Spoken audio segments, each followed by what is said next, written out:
My name is Rakin Hamad. I'm a personal injury attorney at Curcio Law. I went to undergrad at Virginia Tech, go Hokies, and then I went to law school at George Mason, and I graduated in 2018 and been working at Curcio Law ever since then. Originally, I wanted to become a lawyer like I think any little kid because he sees it on TV and thinks it looks cool. Once I started learning what the legal practice actually is, the real reason I became in love with being a lawyer is because it gives me the ability to fight for people that can't fight for themselves. I know they've been injured and they need someone on their side to help them, and I do that by removing the legal burden and keeping them up to date at all times. My biggest motivation has been my clients, seeing people that have been injured due to someone else's carelessness and seeing how their life has been, twisted upside down has been all the motivation I need. As an attorney, I pride myself in developing a personal relationship with my clients, and that really sets me apart from other attorneys. The most important thing to me is getting to know my clients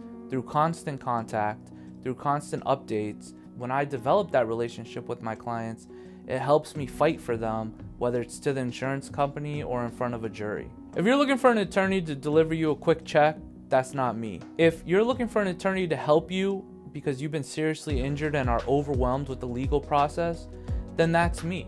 That's when you call me.